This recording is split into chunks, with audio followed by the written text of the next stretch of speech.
All right, let's welcome in our powerhouse panel on this Friday morning. Joining Allison and myself is Project 21 National Advisory Board member and radio podcast host Christopher Arps and best-selling author and political analyst Mark Halperin, also with us this morning. Good morning, everyone. How are we all doing? Good morning. Chris, I almost didn't say that you were part of Project 21 because you got me with your April Fool's joke when we started the show. But you are still, right?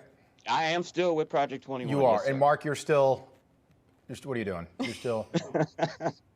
Yeah. Oh, Mark, the microphone. See, that was his big one today. That was a good one. That was going to be the good one. Yep. Good stuff, Mark, as always. People at home laughing from coast to coast. So I want to play you a soundbite. This is Ron. It's the mute gag.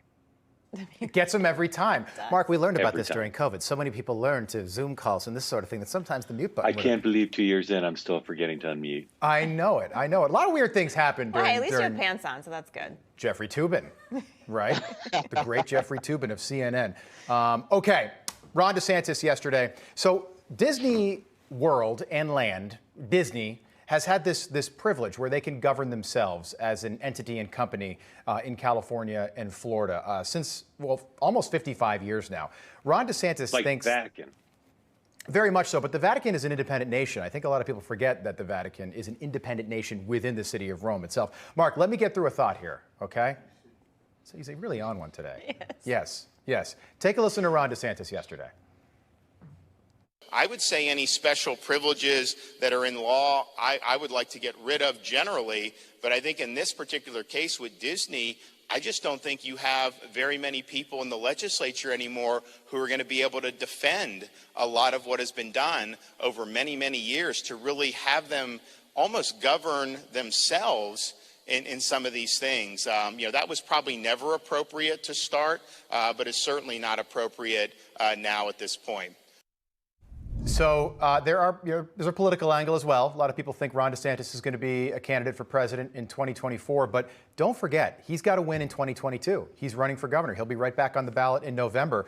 So you could say that he's trying to do what JFK did in 1958. JFK had to win the Senate race in Massachusetts in 58. He won that with over 60% of the vote, and that sort of thrust him into the presidency and being a really good candidate in 1960. Ron DeSantis has got to win for governor again before he does anything in 2024. Allison, yesterday we talked about this company, Disney, deciding not to say welcome, ladies and gentlemen, and boys and girls when people enter Disney World and Disneyland anymore. Really bizarre move. If they did that and didn't tell us, nobody would notice, nobody would care. The fact that they virtue signal and tell us is just so bizarre. Disney stock, it was $204 a share just about 6 months ago this morning, $137 a share, Allison, as you said moments ago. This bill, this parental rights bill that the left likes to call the Don't Say Gay bill, all it does is prevent teachers from talking about gender identity and sexual orientation in the classroom, kindergarten through third grade. Disney this morning announced that they are going to be expanding Disney Plus into countries that outlaw homosexuality. Here's a list of some of these countries: Algeria, Egypt, Libya, Morocco, Palestine, Qatar, and Saudi Arabia. Mark, why is Disney doing this here at home, but not playing by their own rules that they've established for themselves when it comes to their products overseas? Because the current leadership there is making decisions gutlessly. They're making it based on political correctness and bottom line business decisions in a serial fashion rather than doing what's right.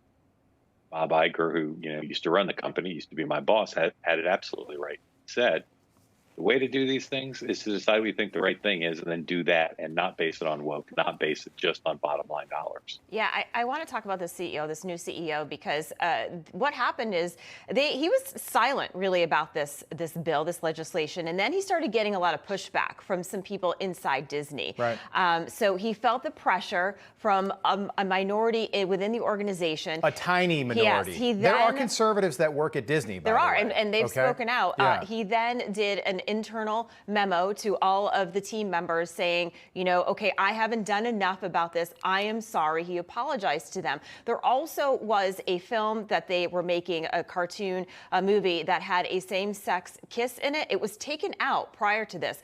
and then recently it was put back in. So I think that the CEO is feeling the pressure. Again, this is what happens with a lot of these organizations, because he came in and said, we're not going to be political, we're going to just run the company as we have. But obviously he's feeling the pressure of some of these members within the organization. That's a great point. And Chris, what happened to the days of just packing up the car in St. Louis, driving down to Florida and going to the park, going on Space Mountain, Pirates of the Caribbean, the Jungle Cruise, Dumbo, the teacups? What happened to going to the park and going home? By the way, great joke. You know what Mark, ask me what my favorite ride at Disney was. Hey, Rob, what's your favorite ride at Disney? Mark, the air-conditioned bus back to the airport. Chris, go ahead. Go ahead. Rob, that's a very it's Mickey Mouse unfortunate. joke.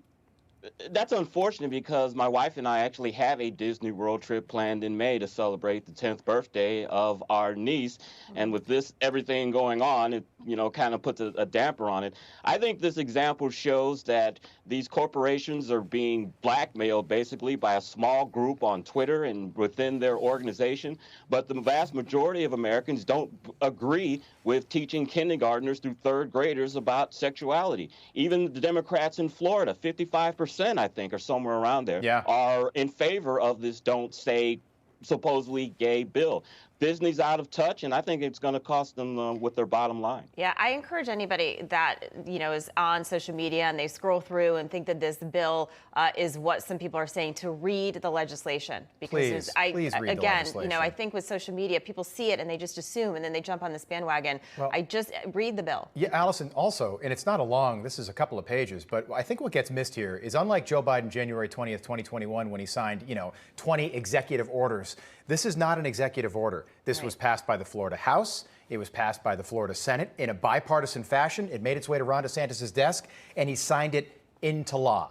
And I think that gets missed here. Mm-hmm. Absolutely. I mean, again, what's in the bill is not what people are saying, and it actually is for parents. That gives them information about their children if they're seeking mental health services at school, something that every parent wants to know. Let's just get back to, guys, common sense. Yeah. I don't need my daughter's 24-year-old kindergarten teacher at 5 years old randomly talking to her about gender identity. They shouldn't be talking about any of that. Okay. Yesterday I said this. Blakely, my daughter, and I are working on sight words every night. Mark, wake up.